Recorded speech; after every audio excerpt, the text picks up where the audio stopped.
Okay, so it's 5:30. This is my second time starting, so I was talking for almost 10 minutes, and then it was like, disaster, I gotta go. And that's what I was talking about was my disaster and how it's affected me. So I'm gonna kind of roll it back and get back to where I was. Because at first when I started, I was just talking about the weird night and how weird it is, like on some of the times when you just can't sleep. And then on some of the times when you just can't wake up. It's the weirdest thing. It feels like you're drugged or something. And today's one of those days where I just feel so out of it. I feel drugged. And then I was talking about the, I was talking about the dark and the light energy, for one thing. Being around another person, it's like these two opposing forces, kind of, and it can be outside of your understanding. And if you don't believe that you have dark attachments, then you will ignore it. You won't. So I was saying on our disaster stuff, because because I saw the one interview that she wanted me to see, and it sounded like, oh, fuck yeah, this stuff sounds excellent. Like, fucking cures Ebola, like, cures everything, and plus Ebola. Like, are you kidding me? Like, what is this miracle stuff? And so, and it was one drop in water, so it seemed like all fine. So it comes in these two parts, and then to me, I had already had that experience with two parts coming and the epoxy. And when you put them together, they start their motion and then they finish it. And so I was like, I don't think we should put them both together. But she just kept being concerned about why we didn't see the amber color, and she's looking up stuff. So she gets up in the morning and is sure we need to put them both together. I'm like, I don't know, maybe we should just put a little. And she's like, nope, both bottles, put them in this. And she said she saw it in the middle of the night and she was shown and stuff, and that's what we need to do. And that's where I was like, see, dark energy can lead you in the wrong direction. And then I was like, and it's like her dark energy and my light energy is having like a battlefield. So the dark energy is telling her, here, do this. And then mine, I was sitting here, and it just kept going and knock, knock, knock on my door. And I kept noticing this glass was empty. And I kept thinking, well, I should probably put a drop in. What's it going to hurt? I'll do a drop and sit here. And, because you just sip on it. It's not like you guzzle it down. And then, so I got my glass and I walked over there and I saw the thing was like about to blow. I was like, oh fuck, this thing is about to blow. And I knew that there would be some action, but I wasn't expecting it to blow. And then, so that disaster happened, which I was thinking, man, if I had one of these on, I would have been able to actually see how much I got. But I don't have any idea. And it's because it went all over my face, and I went all up in my nose, and I was blowing it. I was trying to breathe fresh air and stuff, but it holds on. I don't know how else to explain it. It holds on. And those are the different things, which vaping is really bad. There's a whole thing coming out. There's all sorts of people are having problems with that, and people talking about the oil. I said, don't. It's going to change forms back. Just because it's vaping, then it's going to go back to its oil presentation inside your body. So, yeah, to keep away from that shit. It's really bad. People are having a lot of problems, and you can't do anything about it. And it's young people, too. And so well, I guess they're removing people's lungs and shit. So, which to me is also a part of their agenda of getting us all to need parts from people. Let's make all our parts bad, and then when we get desperate because we don't want to die, and then we have to get our parts from other people. Don't be scared to die. It's fucking bullshit. You don't die.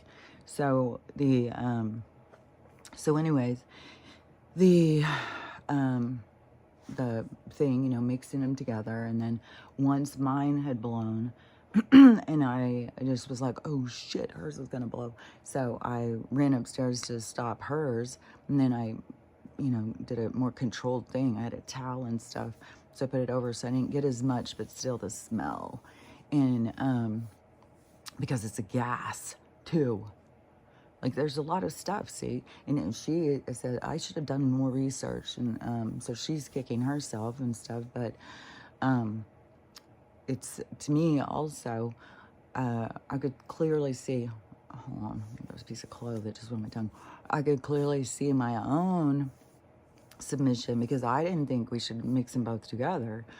And she was so sure, and I, okay, well, we'll do it that way instead of me saying, no, I'm not doing it that way.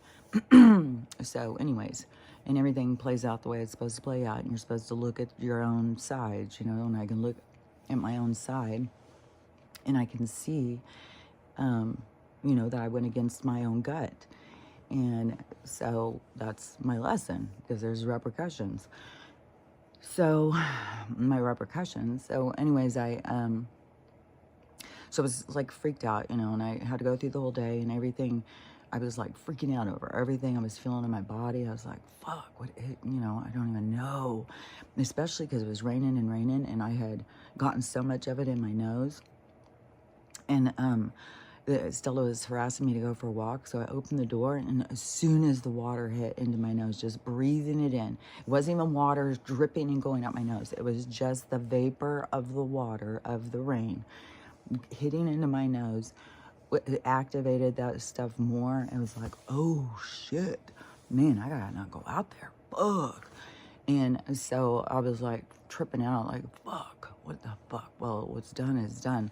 And so then that's when I try and override the negative system and put into the positive system, knowing that everything happens for a reason. Everything happens for a reason. Even if it's my takeout call, everything happens for a reason. There's nothing to fear.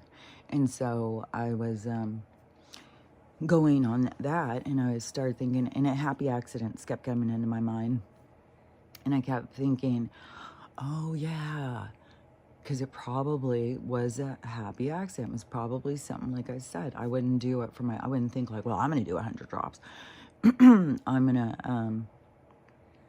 to solve this problem, what I have. But maybe, my guides or whoever, whoever you think is in charge of this place, the storyline, whatever, is, as to all this stuff that I get, and it's curing something that I don't know anything about. And because you can have stuff going on inside of you that you don't know about, like that's what, all these people are going in and finding out they're in stage 4. And so, so I kept feeding that energy. Okay, there was a reason. It's, I'm going to be fine. Everything's fine. Learn your lessons, and keep feeding the positive, not like, oh my God, I'm going to die, because you will create that for yourself. And so I was creating healing, and every time I would feel something, I'd start picturing it healing and healing and healing. So go through all of the first day and just walk myself through it, keep myself from falling off the ledge, just being my own best friend and being there for myself and talking myself down. And then, so let me think. I don't remember the first day if there was a bunch of stuff, a bunch of symptoms. I think I was just kind of freaking out. And then, so yesterday, then, I don't remember all the stuff I was having. I know at one point, my lower intestines, or down over by my hip bone, started hurting really bad. I was like, oh shit. I wonder, I was thinking maybe I should take some more bentonite clay, because I had taken the bentonite clay, and for the free radicals, so they wouldn't attach to anything or whatever, move that stuff out.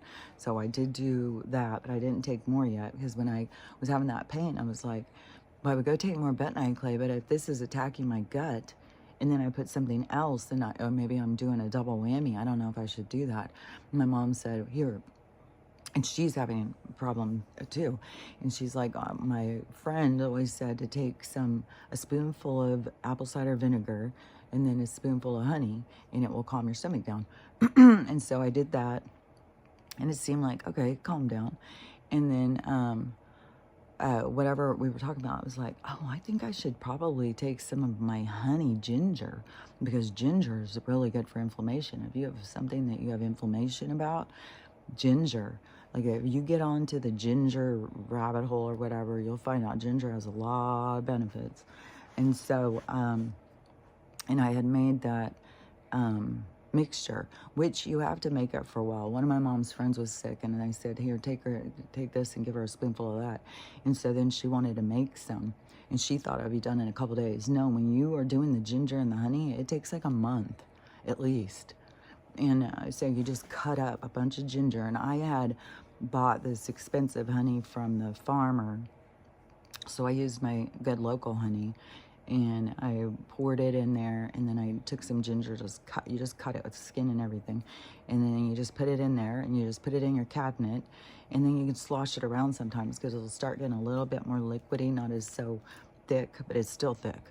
And it's still honey-ish, but it's a little runnier. But that takes like a month. And so anyways, it's not a quick thing.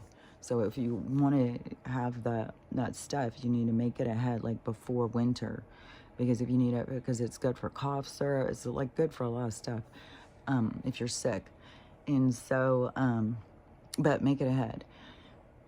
Anyways, so then I was like, okay, well, I think I'm going to take some of that ginger honey then, because, let's see, so I took that, and then my stomach felt way better. And then I was like, okay, so that is helping. And at some point, I decided to read what side effects are, so I would know, like, what's going on more.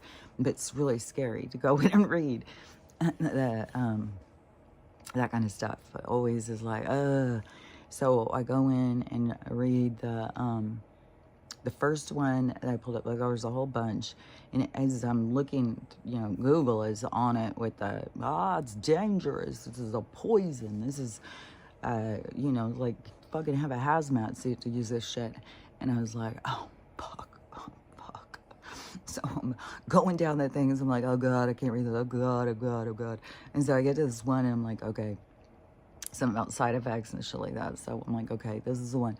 Fucking first 2 lines, you're gonna die, it's dangerous. And I was like, oh shit, this is just what I did not want to look at.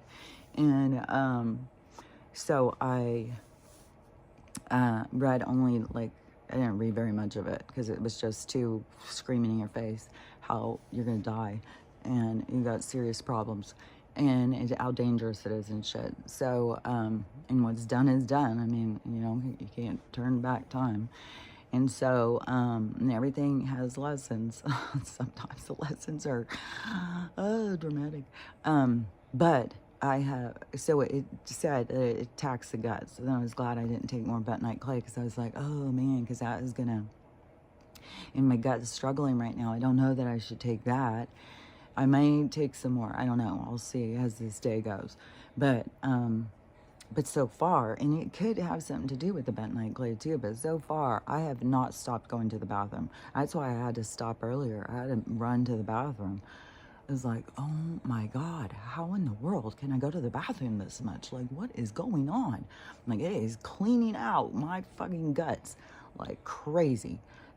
So it is, whatever's going on is definitely, it's like I have, drank the saline for a colonoscopy or something. It's like, fuck, man. And so then I, right now I have a headache, and I'm not sure what even that's about. Even if I go and I smoke or something, it gives me a headache. So now I'm just kind of like, I don't know. I don't know if it's the energy, the pressure, my body. I have no idea. But that's what I just listened to. And so but I have a headache, and I haven't. So and it could be the lack of, I don't know. I just keep having these headaches.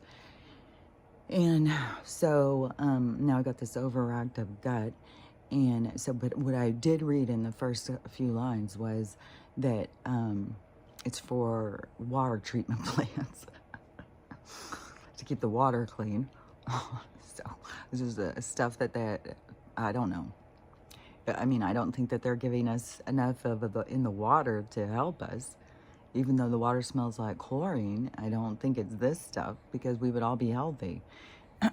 So I don't know what the deal is, but that's what it's talking about on Google. But it said that it does things like it kills things that are really hard to kill, like fungi. I was like, oh, okay. So that would make sense why, if if a mental lift did this, why we get this blast of it is because of whatever was going on over there at the other place where there was just so much wetness, and then my house was like moldy or mildewy or whatever when the bathroom floor was bad, like the mildew and stuff that I had to be, or mold spores and shit that I had to be breathing in, and everything was just so wet there. Like, it was just so wet. The dog's health has all improved so much just by getting out of there. So I was like, that place has to be full of mold, fungi, all of that stuff. It's just like mushrooms just grow everywhere. So then I was like, oh, so maybe it was I had some serious fungi growing inside of me, because that's one thing too, is that they have found that that's so effective that they are putting it in other things. Like, I don't even know if they're just dead ass spraying it on us or what, but I'd already heard about that they were giving us, I don't know, spores for molds and shit or something to try, because it's so hard to kill inside of you. And so they, they're dead ass on making us sick. And so I was thinking, I bet you it was something with that is why, because I wouldn't have thought of it. I wouldn't have taken a big giant dose of it. And but when a happy accident happens and it does it for you, then you just have to, rationalize, I guess. And I always feel like I'm led by my guidance, which, yeah, I saw something interesting about that. Oh yeah, it was about the ancient mind or something. It was in two parts. One part was the spiritual, and anyways, there's a whole thing I had seen about this, and this connection, and I don't know, I feel like that there's a bunch of us that have it, and maybe it is because we were in a time and place where we already experienced it, like it was supposedly like Atlantis and stuff, which I've always had a draw to that since I was a little kid. And so anyways, I don't know. I mean, there's some of us that just are trapped in two worlds, I guess. And so I was thinking, okay, so that probably was for that. And I was thinking I probably did have a lot of mold spores and shit, but what I'm noticing is, like, this is dry. This is so dry. I haven't had it so dry in so long. Even when yesterday I was coughing and there was nothing. It was like a dry cough, and I was like, what the hell? And so then I was like, man, if it was that I had this molds or whatever it was in me and I was causing me all this, because it could have been mold spores in my nose, and then it blasted me and it went in there and just, I don't know. I have no idea, but that's what I'm telling myself. You gotta write your own story, buddy. So that's the story I've written is, yeah, I had the mold stuff. My guys made sure that I got a blast. But now, anyways, I've got these side effects. So I'm gonna be watching the gut thing, I don't know, maybe it's gonna be like Stephen King's story of Thinner or something. I'm just gonna keep drawing in and disappear. Fuck, I don't know. We'll see how it goes. I'm gonna keep going at things natural and trying to detox and whatever. I mean, we're breathing in tons of chemicals. I just got another blast of some more, so those are just extra, but there also can be ones that they're using on us all the time. Everybody's sick. Everybody's fighting shit. Everybody is getting blasted with chemicals and having to fight it. So You know, it's just I'm in the same position as everybody. It's just this one I kind of did to myself out of ignorance. And so before you do some of these things, like read into them more, do more research. Don't just jump on board. You get on the train of like healing, and it's like, oh, try that, try that, try that, try that. It's like all this stuff. And everything is like absolute chaos anyways. Like, man, when I hear different people saying things, it's like, god dang, everything is so chaotic. All these different people's opinions and all this different shit.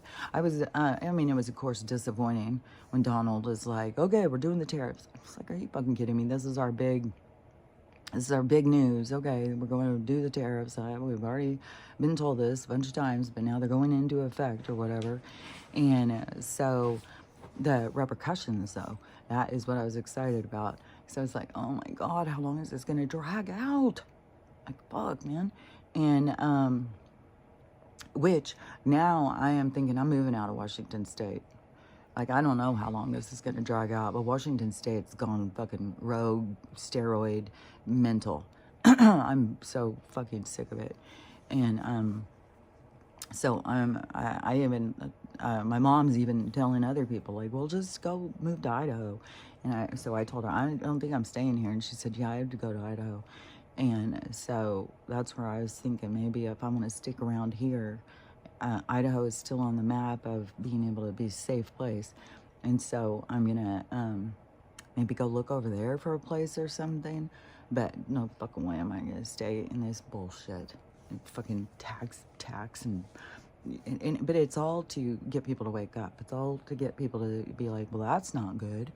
And I did see somebody who was like, you Democrats cannot be on board with this shit. Like, you think you're for the people, and then they're going to tax us like this. Like, so see, it's going to be this whole shenanigan because we got to reach a midpoint. And we got all these people who are more concerned about being progressives than they are about what the fuck is happening. It's like they're so misled. And there's more shit going on with the real. Like, I saw somebody saying it's the 51st state now, and that they've been ordered to evacuate. They're closing it down because they've occupied territory of Pakistan or something. Like, there's a whole shenanigans everywhere, shenanigans. And everybody's got opinions about it. And all I want to do is just see the movement towards where we're going. And it's definitely going, but it's just like, it's slow still at this point. It's still like we're meandering towards our future. And the meandering has got a lot of people arguing and fighting over where we're headed, where we're going. I know where I end up. I don't know where everybody ends up, but I end up over here at the good part. And so I'm just, waiting to get there. I mean, part of it is like you're waiting to get there, but another part is like things happen. Like, you deal with things as you go. And this is one of them. And what was I going to say? Oh, yeah, because the thing that made me glad, though, because once he was done with his speech, I didn't watch it all, and I was down here, and I was, I think I was looking on TikTok or something, which is supposed to be banned this weekend. If it is, then however long, it's just like, oh, well, I won't know what the hell's going on even more. I was like, I won't know at all. And so, but you just got to trust that everything is fine, even though it's slow as fuck. But the person I heard, one of these news guys, there's tons of these guys who's always reporting news, besides this Dylan Page guy who lost his giant account. There's a whole bunch of them. And this guy, he was saying that the Dow was the Wall Street was crashing yesterday. Everything was crashing last night. As everything was closing, it was crashing. It was going to be crashing overnight, and so we would see what happens this morning when it comes back on. But that's what the tariffs were causing, this huge crash. So good, because that's what we want. We want this huge crash. We want this to fall apart. And yesterday when I was saying that to my mom, she's like, so funny. She's like, well, I don't want it to crash right now. I want to get my money and whatever, go get stuff or whatever. I said, yeah, none of that shit's gonna matter. And so she started saying something like, trying to poke at me or something like, well, you're not gonna have any money to, whatever it was, I don't remember what I said. I'm gonna be fine, I got silver. And she's like, that's not gonna work, you're gonna get ripped off and stuff. It's like, nobody's gonna rip me off. Like, she's they're gonna be out there saying they're gonna give you a few pennies for silver. I was like, what are you? I have learned, and like, I'm not gonna be selling. Oh, okay, yeah, here. It's like, what are you, fucking kidding me? I was like, no, I have been telling everybody, you gotta go in this certain direction. Like, they can't tax your silver. They're ready to go after your paycheck. Here, they're going after your paycheck. They're going after your tip. They're going after the huge gas tax, which I'm gonna be driving. It's like, sons of bitches. And the, what was the other one? Because another one was blasting into my head. The whatever, all this bullshit. And so the hold on, it's like I've totally spaced. Just a total space of, like, put it back together. Okay, so the shit they're doing, people reacting, the bullshit going on here, the raising all this stuff, oh yeah, because it was all the people invested in, like, Bitcoin, stocks and bonds and shit. Now they're gonna take that from you, and they're gonna tax the fuck out of that shit. I was like, well, they can't tax silver, and is what, you know, I've been telling people, you gotta get solid shit. You gotta get solid metals, or whatever they're called. Something that has value, that holds value. This actual thing has value. And then when you do research on silver, then you find out that they are repressing the value. So they are using that and repressing it to try and build up the petrol. And so they use it to manipulate the dollar currency of what the value is. But all their bullshit and shenanigans are falling apart. It's not working because it's bullshit. And so the actual things, though, have value. Like, even if you went and bought gems, you know, and you bought emeralds and rubies and something, but I don't know how much they'll increase, but you have something that actually has a value. You can go load up as much as you want on this currency and hold on to it. Once this thing crashes, it has no value. It's so crazy when people are like, well, just get it and hide it. It's like, it will have no value. It's paper. It will have no value. You have to get something that has value. If you've got access to a lot of paper right now, be smart. Use the paper. Buy something that has value, so you have something that has value that they can't take away from you, that you can hide away. And which, it could be, you got to look at where you want to invest. Like, silver is a good investment because they've repressed it and it's going to have a big jump. But then there's going to be some more leapfrogging that's going to go. It's going to go bigger, bigger, bigger, bigger. And that's why I've been saying for a long time, don't just sell it right off the bat. Don't just, as soon as shit goes down, go out. No, hold on to that shit. It's going to go up and up and up. Learn to go without all the things that you think you need.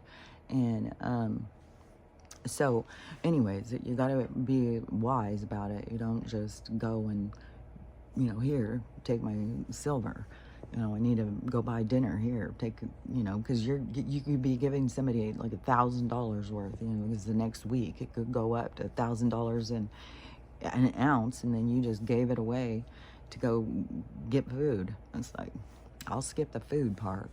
I'll fucking, you can drink some water or something. I don't know, because you can fast. You don't have to eat everything that they've told us that we need to eat. Just look up about the Brethrens. Those people have been living a long time without food. And they don't go to the bathroom or anything, I guess. So, yeah, our bodies don't have to work the way that they tell us. There's a way that it can work different. And so, anyways, you got to be wise about the money thing. And so if it's going to be crashing over today and tomorrow, which I hope this is the big crash. I hope this is the one that takes it down and it flips everything, because it's gonna get better. Whatever this thing is, though, that how it drags out is to show, so people can really get what the hell is going on. So when they see how the dollar crashes, then they're gonna have more of an understanding about the currency, the manipulation, all the bullshit. And it's kind of like we're learning life lessons. It's like we're learning things that we needed to learn, only we're learning them through living. And so, they didn't teach us about the money and the shenanigans because it was their fucking bullshit. Oh yeah, what was that? It was something with the education thing. The education thing is just, it's going down too. It's gonna fall apart. There's no fucking way. It's going, and there's so much bad stuff, man, happening at schools too. And it's just, it depends on what things you have around you and how they affect you. And then you get to make choices. And be aware of your choices. Like, listen to that little voice.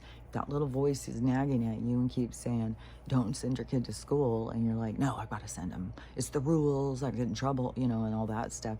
And you don't listen to that little voice. And then, your kid goes through some horrible experience there. Like, one of these people come in and, because there's going to be all of this shit that's just going to keep going and going to point us in the right direction, to get us to hone in on that little voice, to get us to pay attention on a different level. And so that's an individual thing. It's not like anybody can tell you the things that are going to happen. You've got to be individual and living and experiencing and learning. Don't beat yourself down. Don't get yourself like you make a mistake and then you go and crawl up in a ball and cry and will yourself to die away from it. No, experience your side effects and just roll with the punches and keep telling yourself you're getting better, getting better. And I think that one thing too, I have the perspective of, I've had some serious shit and I've healed from it. So it's like your body knows how to work. But when it's not working, it's because it's not supposed to. You're supposed to have a way out at some point. So you're not making a mistake if you are out. It's like, that was your out. You can't leave before you're out. And once you're out, you're free from this stuff. Like, you're really free. Like, and so, just, oh yeah, because that was, there was something that girl had said. It was this girl who does this, she's one of those QHHT people, or near the life thing, hypnosis thing. And she said, for one thing, you don't go and choose to go back and be an animal, because it would be, well, what's the point? You already are beyond that. But to me, I think you can go and choose to be anything, to experience any kind of thing. And I don't think it's necessarily like you're regressing or something. It just depends on what you're doing. Your soul has the ability. So you could have been like, I don't know, you could be living a certain kind of, but really, yeah, even if you want to fly, you can figure out how to fly just as yourself. So I don't know. But yeah, I don't think that we go, but then I also don't look at animals as like they are below us in their abilities. A lot of them are way beyond ours. They're way more tuned into their senses. They're way more developed in their psychic abilities and stuff. So they're advanced too. I don't look at all these animals like, oh well, we're far beyond them. Like, I mean, you think about like Lyrians, there's some kind of an aspect of a lion, or a lion is some kind of an aspect of a Lyrian or something. Dogs have their own planet, supposedly, where everybody looks like a dog, and these dogs come here to interact with us and teach us. Like, that's the thing. And all these dogs that are being slaughtered, mass slaughter that's going on, is teaching us. And so they come in and play these farts to help us and teach us and stuff. So it's, so anyways, I don't look at animals necessarily as like lower functioning souls or something. It's like a different experience, just like the experience of the dark energy. Like, I don't think you can be going through your experience of self and the dark energy and then all of a sudden go like, well, I think I'm no longer going to be experiencing that. I'm going to switch over to the light energy. I don't know, because I had heard a long while ago that it is like it's like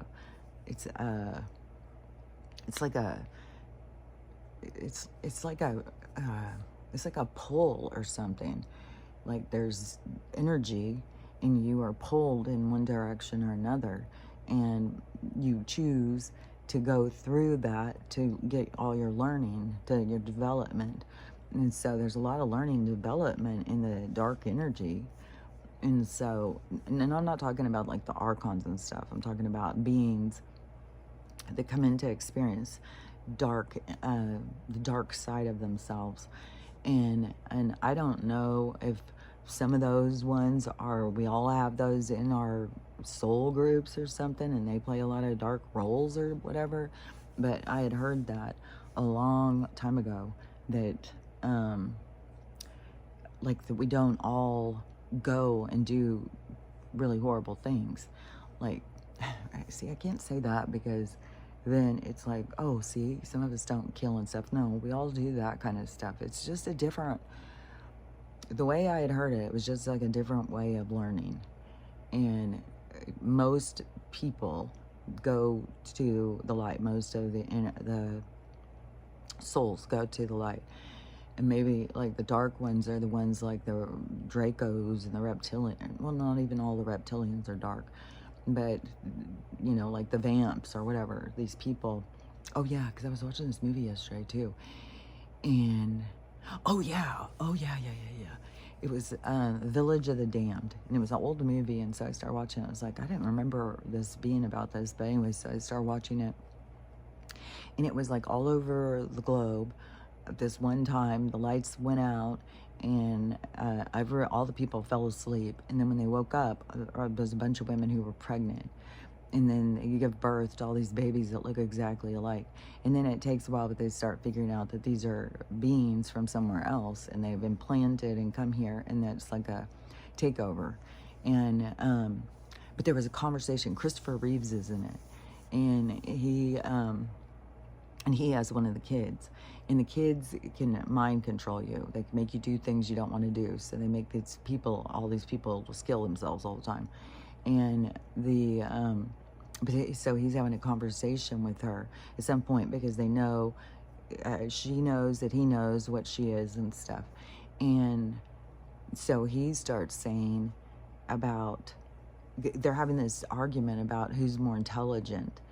And she's saying they're more intelligent because we are weak, just like what I was talking about. It's so trippy because I had just talked about this, about what the vamps, how they look at us, because how she said they look at that as our weakness, that we care, that we have compassion and stuff like that. That's a weakness. They don't have that. And this is also what I'm talking about, these different philosophies, if you go all the way back.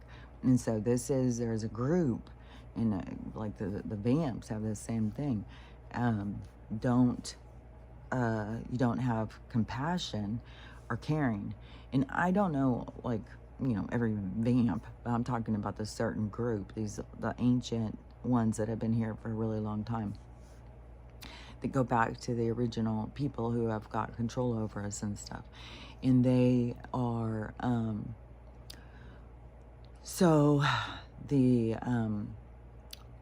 but they look at that as like a weakness of us, that we care. And it is like our own disconnect to be able to be put into fear over death. Like, we should know that we're not going to die. And so that's kind of like laughable, because we're so idiotic and we get so caught up in the story and stuff. But so this is what this girl and Christopher Reeve are talking, and he's saying you can't be intelligent if you don't have compassion, and she's saying it's a weakness. And so anyways, I was like, see, this is what I'm talking about. It's just these different ways of looking at things, but that is what we have in charge of us, is that these beings, like the Village of the Damned happened a long time ago, and they are here, and they look at us as dumbasses because we give a shit about each other and stuff like that. And they don't have that same thing. Everything is about logic and intelligence, and these ones were really good at telepathy, really good at it, where they could make you go and do yourself in. And I'm having that, definitely I'm having gut, I don't know what to say. It's just kind of like this pain. And but I took some more of the honey ginger, which I think that was the thing, that was a piece of ginger. I took some more of that this morning, so I'll see if it decreases that. And I don't know how long that's gonna go. Like, my mom is like, well, if you were gonna die, you would have already died. It's like, well, I don't know about that. Like, there's lots of things that can go for a little while, and then you keel over from it later. So I gotta keep telling myself, like, I'm healing, I'm doing better. Still can't wait for these motherfucking med beds. I can't even believe it's already April. I just can't even believe it sometimes. It's like April 2025. We're already deep in this year, and we're still just dragging ass. God damn. Fuck. Hopefully we're picking up speed. Hopefully they crash this motherfucking dollar and things start flipping. But there's like tons and tons of information. It's so much drama. Oh my God, the amount of drama going. And people are all caught up in it. But you gotta remember, this is their awakening. This is their stuff to get caught up. And then it's all going to fall flat. Something will happen. Something will, just like to me when I was all on board with Trump's a dick. And it's so crazy too on Twitter how you could say whatever you wanted to him, but just don't say it to anybody else, because then they'll take your account. But you can say whatever the fuck you want to him. That was all fine and dandy under the other owner of Twitter, which, he just kind of disappeared, huh? I bet you he was God at the get. And if he shows back up, I'm sure it's a stand-in or a landfill. Yeah, a landfill. They're just filling up space on the land. So, it's looking so foggy outside, too. That's motherfucking fog. Oh, yeah, and that's what kind of came in, too, in the Village of the Damned, this, like, smoky fog thing. And even Kirstie Alley plays this scientist that is, like, looking into this stuff, and she said, well, possibly that they could be from other places, but it also could be our government who put these people to sleep and came in and implanted them with some kind of embryo they created in a lab. I was like, yep. Right there. They tell us right there. And that movie's old as shit. I think it's like 30 years old or something. And so it was like, yeah, because that's what they do. They do that. And but then we also do have other beings that are around that have more access than what we have an understanding of. And oh yeah, because I saw this morning again. I just went on to TikTok, and I always have my comments and my notification thing on there. So I go on to that first, and this girl had sent me a video just out of the blue. I don't know who she was or anything, and she sent me this video, and she did the other day, and I started to look at it, but then I was like, oh, this is CGI or something, which so many people talking to the chat GPT, and the chat GPT is telling people that they're a being, that they've accessed a real being, which, you could be accessing, because they're out there trying to talk to you, and if you're not listening, then they could come through talking to you. They can come through the phone, they can come through the TV, they can come through anything. And so anyways, this girl sends me this video this morning, and I don't know, it's the same thing. So I just looked at it for a second, and I was like, oh my God, this is just what I was talking about. And so it was a video of the sky, and then they took the map and they start overlaying these pictures of the sky over this map of these merging of these different atmospheres or different solar systems or whatever you want to think of it as. It's different realities, it's different realms, it's different vibrations. It's like a merge of all these that were it's so trippy too, because we could all be like in the same space in these different, it's like a little edge vibration makes it different. And so this reality is going, and then this reality is going, and so they're all going here. But now it's like this merge, like they're all coming into this same state of a vibration. And so they're just kind of merging in. It's kind of like how I see it. So I don't think there's anything we need to be scared of, but it's going to be dramatic. And so in the maps thing, it shows like all these different things, like the yellows, the blacks, I don't even know. I'll share the thing, because when I looked at that one, I was like, oh hell yeah, I was just talking about this. And so I went on to the thing, and it was tons of them. I got tons of these maps and the pictures showing. I think, when you go in and watch them, I think this one was called Nibiru, information or something. I don't know.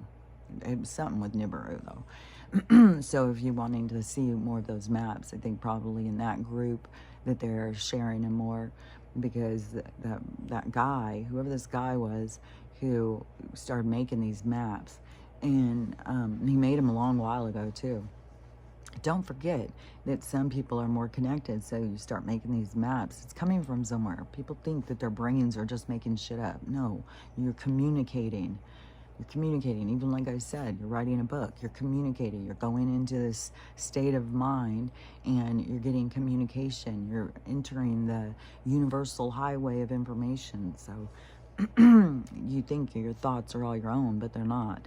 You think that you wrote this great book, but that's why there's a lot of things where you got to thank the heavens, like where people, thank God for this, because it is like you got opportunities, you got this stuff, like it came to you for a reason, and taking notice and having gratitude for what it is that comes to you is important, because it's like telling the universe, oh, I noticed, thank you.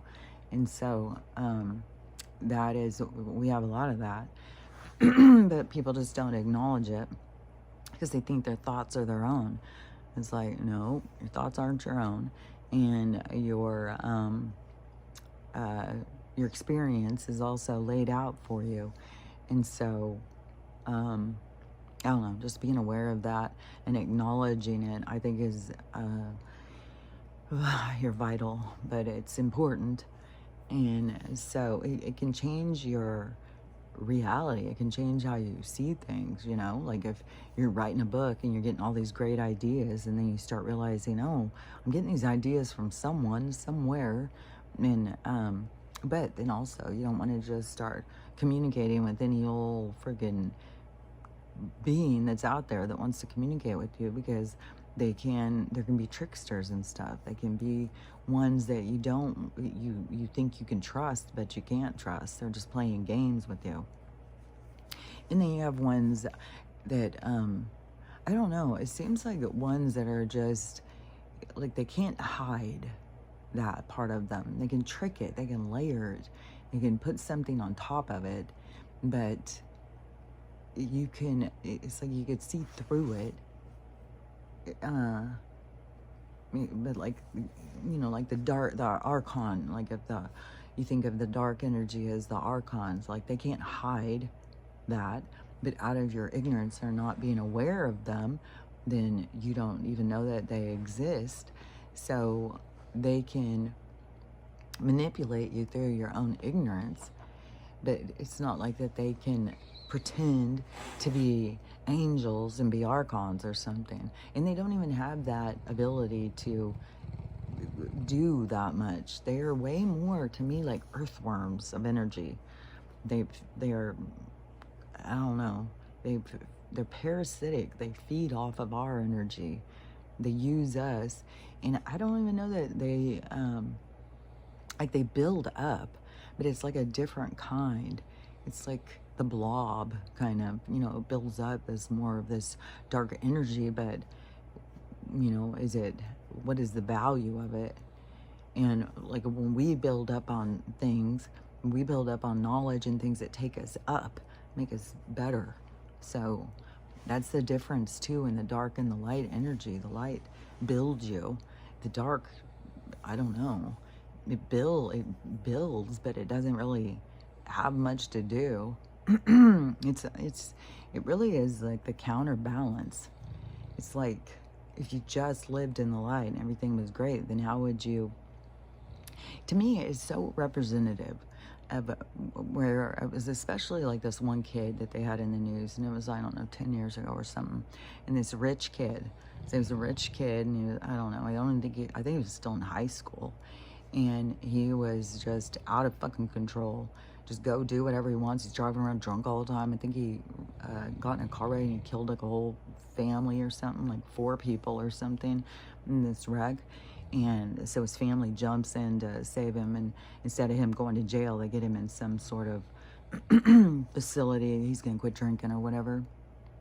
And then I think he got out and did some other I don't remember, but I was like, this is what, just having the light all the time and not having repercussions, not having any kind of consequences, just feeds into the ego, feeds into this, an established kind of fantasy land, which you don't want to be in this. Is like somebody who never experiences anything but pleasure. It has no compassion or empathy for anything else. So, a well-rounded soul has compassion and empathy and understands all experiences and stuff. So there's there's like learning from the experiences. So the consequences, the things that happen are the consequences, which we need to have the experience of, to have a counterbalance. Because then if you're just of the light, never experiencing bad, then you're way out of balance. And so having the dark, the consequences and the experience, then that pulls us back into find a balance between the dark and the light. But right now, through our civilization or through our society, it has been way out of balance. And it's way out of ignorance and stuff. Like people are cut off from their spirit, cut off from their soul, which I wonder a part of this, if it isn't like everybody kind of unplugged to go into the experience so that they could have the the grand finale, so they could have this grand awakening. Because I think it's, kind of orgasmic or something. It's like this full. So I think once they all of a sudden realize themselves, it's going to be a real power energy that's going to hit into them. So I think that, because it's weird how many people are so cut off from themselves, and to know like souls know what the fuck they're doing. This is an illusion where all these people are just lost and don't know what the fuck they're doing, and they have no awareness and shit. So it's kind of like they put on their earmuffs so that they could really get in depth in the experience, so that when they got hit with the wave of light, that it would really impact them. And so I don't know, we'll see how it goes. We'll see what happens when the light comes in or comes on or whatever, because we're still, dog paddling in the dark as far as I'm concerned, and looking towards the light. It's like we're out in the open water and we can see land up ahead. It's up there. We're going to get there. But just as like, oh my God, are we running out of gas? What's going on? It's just chugging away. But as the chug occurs, and there's a lot of consequences that come into alignment, so people get the opportunity to understand themselves. Because like I said, a soul without dark and without the balance, without the consequences, without the full experience, is just handicapped. Just like the archons are handicapped. They're just like sludge. They're just like but they're effective. Like they fucking fuck with you. And you gotta pay attention. Like people just don't even realize, like when you got all this dark energy attached to you, yeah, they'll tell you, oh yeah, that's a good idea, do this. But you got the voice of reason is always the quiet one. The quiet voice of reason is the one that you gotta shut up and listen to. It's not gonna talk loud. It's not gonna be banging on your brain. It's gonna be the quiet whisper in the back of the room. And that's the one. But you will find, when you go through something, you'll find like, oh my God, I heard that before. I heard it and I ignored it. I find that all the time. Like I was told something and then I didn't do it, and then it goes south all the time. And so, they're not there to change your experience. They're there, but it's like, everyth's gonna happen when it happens, but it is like like get you to pay closer attention. It's like when you do something and then all of a sudden you're like, oh my God, I had a voice in my head that just told me don't do that, and now look how it turned out. And so then it gets you to question, well, where did that voice come from? Why did I not listen? And so it puts you more into a certain direction of understanding yourself. So it's and you're not ever wrong because you didn't hear the voice. You're going to feel wrong. You're going to feel like, I wish I would have listened to the voice. But the voice is just trying to get you to pay attention. It's not trying to make it where you never have anything go wrong, because that's another thing, that you'll go through something and everything will go wrong, and then you'll go to that voice like, please, please tell me.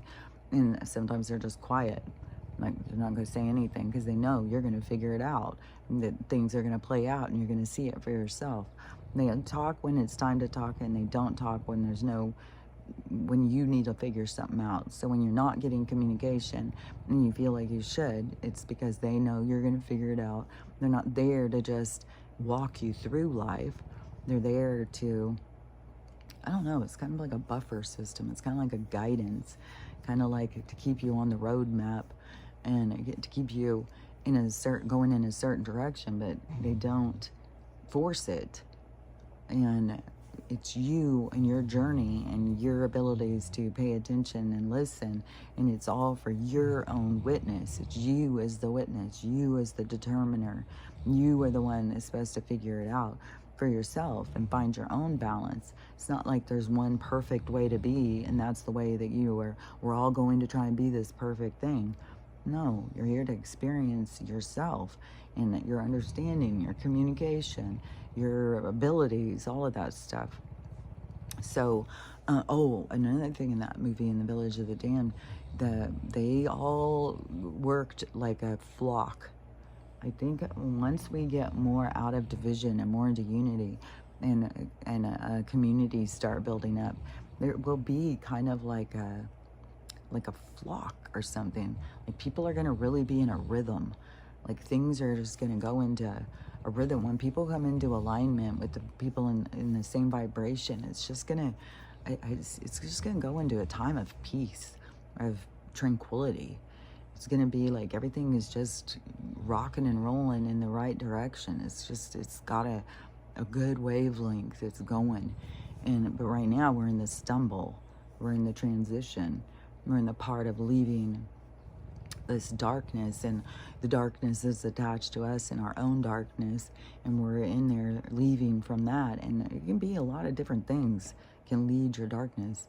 And what was that? Because it was this other movie that I saw yesterday, and there was something I wanted to say about it. I don't even know if I said about that Robert Mitchum movie the other day that I watched, and it had James Spader in it. He was younger, but he wasn't a kid. And it had Eric Close in it. I think it's his name, Eric Close. And then this other guy I recognized. I think he was from Lost Boys, the other guy. And then that Eric, he was in a lot of movies back in the 80s and 90s too. And they're the sons. And this movie was a true story. And Robert Mitchum, which I was even telling Mom, like, there's characters Robert Mitchum played that remind me so much of my dad. So much. My dad was so much like this gangster kind of guy. And so Robert Mitchum is in prison. So he gets his sons to make a break. They're breaking him out, and he's telling their sons that someone's trying to kill him in jail. So the kids are freaking out, like they got to save their dad. And so he manipulates the fuck out of his kids. And then he takes them on this, now they're on the run. So he turns his kids into criminals. And then that's not even bad enough. He goes out and starts murdering people. So then they all got life sentences. And I was just so sad. They were so young and stuff. And it was, they were kind of like kidnapped and manipulated. And I don't know, our judicial is so absurd. There was another thing too that I had seen where it was, I can't remember, it's like too vague. Oh, but one of the things that I had forgotten to say the other day that I was talking about when I was talking about Stella and being outside, and then there was a barking and the lights came on, And my neighbor said she didn't see anything. And so that's where I had got off, and I started talking about that mountain lion being out there and how way she ran up and turned and was guarding me and stuff. But the thing I had left off was in the morning. So after this one where she went out there and barked and stuff, in the morning when I went out and walked, I was outside, and I don't know, walking in the driveway or something. And then I saw something in the driveway. So I walk up to it. It was a billy club. And so that's how I got one of my weapons. Was it was left in the yard by whoever was coming into my yard. And I don't know what they were going to break it. I don't know what they were going to do with it. But they dropped it. And it was dropped in my yard. And probably when Stella came running out barking is when they dropped it or something and tried to get back over the fence. So anyways, there was somebody there. Because that wasn't there, the billy club thing wasn't there before. And it's pretty vicious. It's like this, it is like this club thing that's like this, but then you can hit it like that, and it goes out and makes this long thing. So all these other metal posts come out of it, and then you can whip it and hit somebody. And so I have that weapon, and I also have my my bayonet. And they're about like the same size. Well, the one, it comes way out. And the one I have, it seems like it's probably from World War II too, because it's so stiff and stuff. But now being away from where I was, now it's working better too. The moisture over there was expanding it or something and making it really stiff, because over here it works a lot better and it's a lot more dry over here, which also helps with whatever sickness we had over there. But I still am thinking that this stuff has done something to help dry up. Like I feel like I probably did have fucking spores and shit in here. And it's just so much drier. It's so weird. It's even like, I don't know, it's like having a sinus infection for years and then all of a sudden it's just gone overnight. It's like, whoa, that's weird. And it feels so dry. But it still has some dripping, but not as bad as it was. But I don't know. That really made me start thinking. And then the gut thing, going to the bathroom and stuff, and thinking, well, it's probably getting a lot of bullshit out of me. So it's hopefully, I can get it to stop before, whatever. Like, it's scary when you go and you just got a huge dose of this, and then it's like how deadly it is. It's like shit. Then my mom was talking to one of her friends who's a chemist or something, I don't even remember. Like her husband is, no, they're both engineers, and her husband is something to do with the water thing. And then so she was like, oh, he would have to use that all the at the water plant and stuff. That's very dangerous. Oh, lordy. So anyways, don't just, especially because I say something, don't go run out and get it. I'll tell you the stuff that I'm learning as I go, but you got to be watching for yourself, dude. You got to be thinking for yourself, looking into things, because like, fuck, man. I don't know that I would have even wanted to get it if it was like knowing how dangerous it is. Because now to me, it's like we've got these open bottles of this shit sitting here. It's like, it's a gas, it's coming out. I'm glad that we took it out of the house. Like her friend said, it was a good thing, because that gas could have killed you. And it's like, Jesus Christ. So we were in here smelling it all night. Because once they had blown, and then I was laying, and I couldn't get the smell out of my nose for nothing. It was stuck in now the next day, now it's better. And then today, of course, it's better, because now it's 2 days. But the so I just couldn't get the smell out of my nose. And then I kept thinking like, well, if this is a gas and it's just sitting over there open, and it's just letting the gas go and go and go, well, are we going to get like carbon monoxide poisoning? We're going to not wake up tomorrow? It's like, I don't think that should be in here. I don't think it should be close to the tent or anything. So I moved it to the window, and then I went and told my mom. So I was like, maybe you should move yours. Maybe we should do something. And she was like, I was thinking the same thing. And then after talking to her friend, it was like, fuck, I'm glad that we fucking moved it out. Jesus Christ. And sitting there smelling this toxic gas all night, we probably just died. So anyways, but that, again, that's listening to your gut. and listening to that little voice and getting up out of bed and going and doing something about it, not being like, oh, it'll be fine, I'll be fine. And then you come out of your body and you're like, dang it, I wasn't fine. So you just don't ever know. But you never do anything wrong. Even if you find yourself coming out of your body, reevaluating what you did, you just go into another body, you just go into another experience, and there's about to be a whole bunch of new experiences. Like this experience we're going through is ending, so even the people who are leaving, like yesterday I saw, oh, that's what it was, because I haven't finished this, but I saw Val Kilmer had died.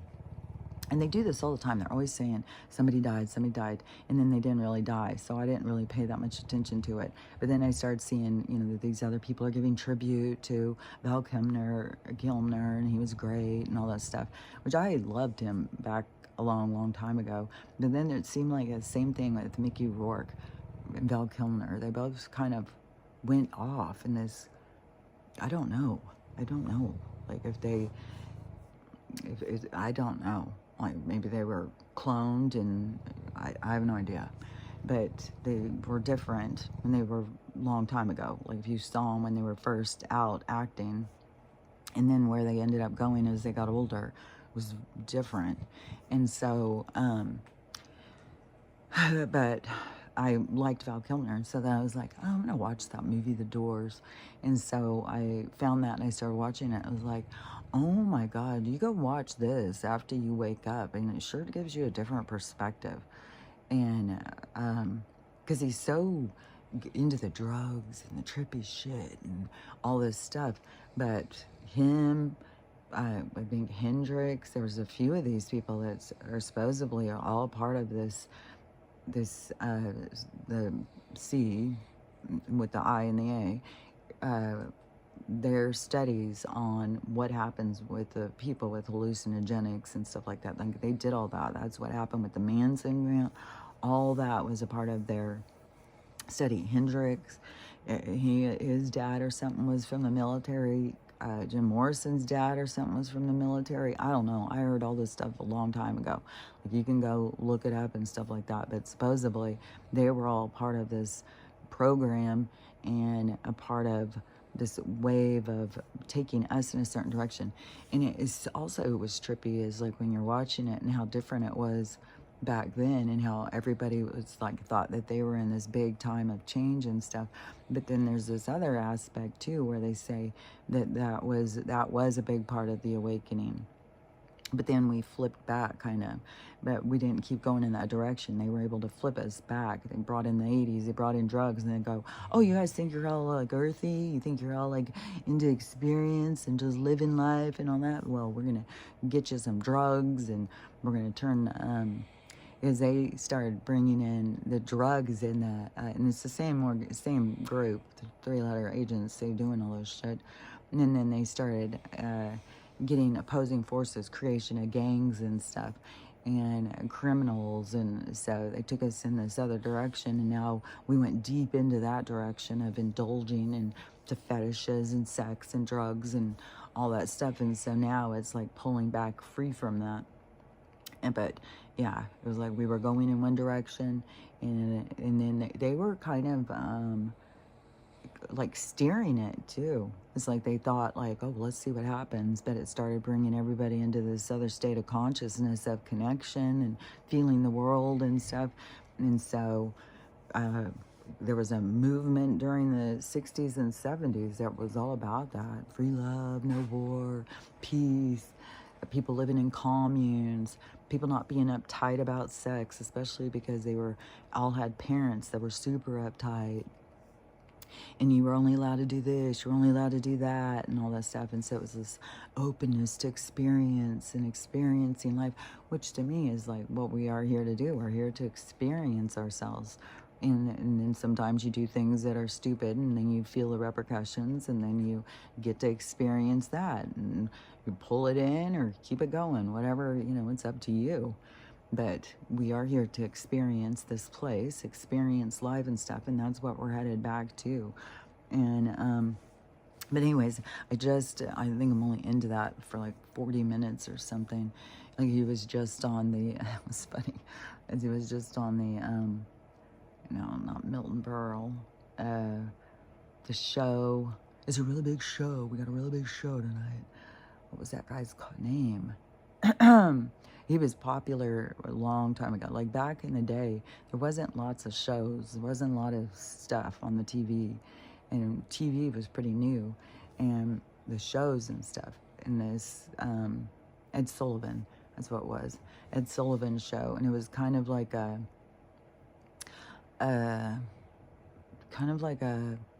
what would you call that? It was like segments, like it had different things, you know, like have a band on, and he would be talking to circus workers, and he'd be talking to famous, like he'd have all these different segments, kind of like Johnny Carson, kind of. I think Ed Sullivan was first, and Johnny Carson kind of did the same kind of thing, only late night, I think. But this was like, this is a little bit, I was pretty little during this Walter Cronkite era and all this Ed Sullivan and stuff, but I remember the Ed Sullivan show and the different things. Everybody would tune in to watch this stuff. Like everybody go on to watch the Ed Sullivan show. And anyways, that's where I'm at, is they were just on there. And Jim Morrison, he won't comply to any, if somebody tells him, oh, do this, he's going to do the opposite. So he's just doing his own thing, and he's just so out there in his thing. And he is into, like, they were going and doing peyote and stuff. And man, even with him on stage and just getting up there, and it just kind of just kind of, I don't know, it seems very drug-based. And like 15-minute song of him just squealing and stuff, like, but it was cool, like watching him again, writing the songs and stuff, and watching them come together. I don't even remember where it's all going. I don't remember what happens in the movie, but I think I'm gonna watch that today. But anyways, it was just kind of weird when I started looking at it. It's like, oh, this is all like the CIA and mind control and stuff. Like, this is so weird. And I heard somebody else the other day saying about some movie and said, go watch this after you're awake. God, things take on a different spin when you know what the fuck is going on. Just like watching that Village of the Damned. And they say right there, oh, well, the government could have come in, put him to sleep, and then implanted him with embryos. I was like, yep, they've done that. So, anyways, it's just crazy when you go in and you watch some of this old stuff and you see the things that you see that you didn't see before. So, let me think on my wrap up. Oh yeah, let's look at the hair thing. I definitely do think that it is working. I don't know if it's working super good, but it's working enough where I'm going to get it again and see, because I do want to fill in these places in my hair, and then just all over. Just like I said, my mom had this massive amount of hair. Now she's complaining all her hair is falling out. Well, I've been complaining about it for a while, but I knew tons of people who were complaining. I mean, I knew people in 2015 that were complaining about their hair falling out. So, and then it took a few years before I started being like, oh, it's the radiation. Oh, it's these things. It's the radiating us, the chemicals and all this. Like, no wonder our hair is falling out. What happens when they do the CHMO?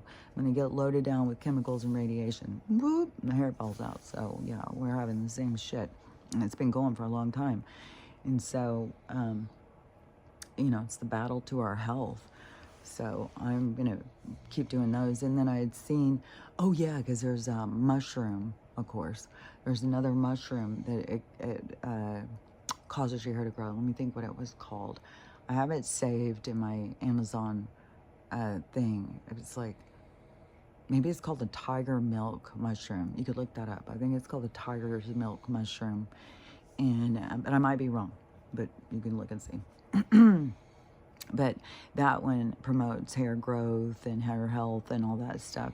So I might get some of that too. I may end up just adding that into my teas in the morning with more of the powders and stuff. So anyways, but there is stuff, like you got to be proactive in all of the things with your health, I swear to God. And the tooth thing, so that is definitely sensitive.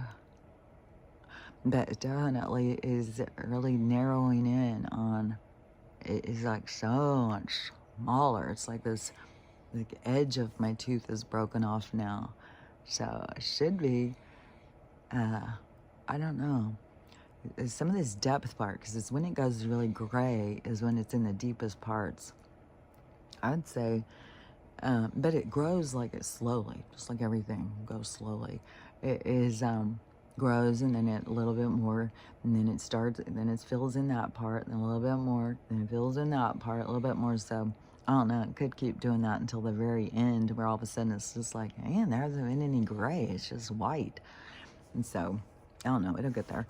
And then this thing, I could still feel like this little like lump thing right here, which I'm going to, and which trips me out, is about that guy saying about the judgment with his mom and all that. And it's like, oh my gosh, is that the same eye as mine? And I've got this thing with my eye. And then I am brought back into this experience, and it has shown me a lot, you know, through this experience of being around my mom again. And there is like a lot of healing and stuff that you do, a lot of reevaluate, a lot of stuff.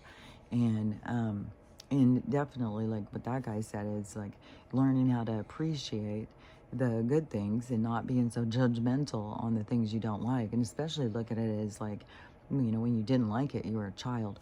Oh yeah, this movie was the one I was watching that I was like, I really liked. It had Ed Norton, it had Carrie, yeah, all of a sudden I forgot her name. Carrie with the curly hair, and I had that one girl who was on that Charlie Sheen show, who played the girl who would break into his apartment all the time, and she's from like New Zealand or something. She was in it. It had Ed Norton, though, plays him and his brother. I was really liking it. It was like, oh my gosh, he was two distinct characters for sure. And I really liked the character of his brother. He was really funny. There was a bunch of good stuff in this movie. What was the thing I was thinking of? Was, oh yeah, because the one character of Ed Norton, he had come from Oklahoma, so he wanted to get away from like the hillbilly atmosphere or something. I got what he was saying, because when I was growing up in Dallas, and it was just like, oh my God, this is just not my jam. Like these guys driving around with guns in the back of their pickups, and I was like, this is, I don't know. And so it was just, you know, I wasn't in that alignment with that. So I wanted to go. And when I went to Southern California, then it was like, yeah, this is more my jam. I would have preferred to like live on the beach, you know, been a beach person. But anyways, that wasn't my thing at the time. You have to have a lot of money to live like that. So what was I gonna, oh yeah. So anyways, Carrie, so he's gone off now, become this academic. He's like considered like this genius mind in philosophy. He's written about, he writes books and all this stuff. So he's super successful. And he's left home. He wants nothing to do with them. And his mom was like a hippie, and I don't know, she smoked weed with her kids when they were really little. And so the one son, he stayed more in that kind of like, he ends up becoming like this grower, and he's got like, he's such a genius. He's got all like this whole thing, like just listening to him talk about it stuff, it was like, it was funny. But anyway, so he's this big grower, and he understands all this stuff about plants and I don't know, lots of stuff. And but he wants the mom just wants to see the brother. Like she just looks at this other guy like, well, he's never done much. She doesn't even know, like he's just selling drugs and stuff. And she wants to have something to do with the other brother, but he's blown them off. He wants nothing to do with them. He doesn't want anything to do with his past or anything. So this relationship with his mom, so he gets tricked into, so he comes back because he thinks something happened. So he comes back, and the brother, he's so funny, and he gets him to meet this girl, Carrie, whatever her name is. She's the cutest thing. But so he starts being infatuated with her, and so she starts asking him, well, you haven't come to see your mom? You don't want to see your mom? Like, what's up with that? And he's like, no, I don't, but whatever. His painful childhood or whatever. He needed to leave that behind. And she said, yeah, well, that's not good. And he's just like, why? And she said, well, what happens when she dies? And he goes, well, nothing. I just stay the same. And then she goes, exactly. That's what I've been saying and saying and saying. I even shared it on the TikTok. I said, how long have I been saying that? Like, you cannot push away the people that you need to heal with, the people that you need to cleanse with. You can't just push them away and think that you're going to heal without them. And then once they're gone, they're gone. You've lost those opportunities. You're going to have to come back and do it again. So all these people who are pushing people away and thinking, well, psychology is leading them in the right direction. You need to isolate yourself and push all these people away who go across your boundaries, or you don't, whatever. It's just this whole movement of blowing off, your parents and shit. It's like, well, you're going to blow them off. You're going to stay stuck. You're going to stay stuck.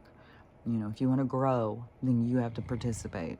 And so, yeah, there's people out there who challenge you. There's people out there who make things hard on you and push you to your limit. But it's there because you're there to expand your limits. You're there to learn, to grow, to become more sensational than you were the day before. So there's a purpose to it all. There's reasons. So don't run from the reasons. But anyways, I was so glad that she said that. And that was an old movie too.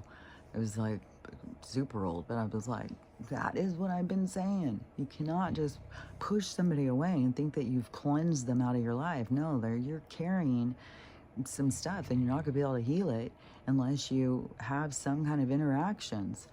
Like, you got to be pushed, and then you got to go sit in your reflection and see what comes up. Why do I feel this way? Why is this making me feel this way? Why am I mad about this? Why do I feel let down about this, or whatever? It's you to process you, and that will be your real healing. To cut things out is not, it's just like the same thing on the micro macro, where they want to go in and just cut shit out of our bodies. Does it make it better? Do we get better? No, we get worse.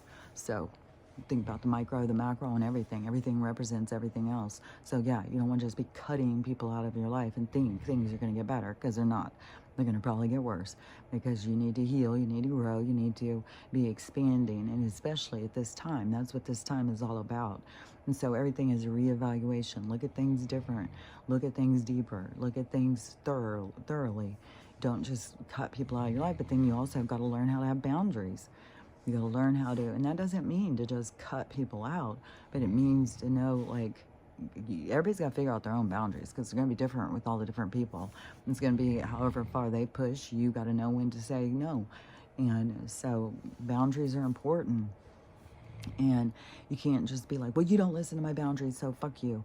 It's like, no, every time that they don't listen, it's a new opportunity for you to put yourself up there and put yourself out there and say, these are my boundaries. This is where we stop.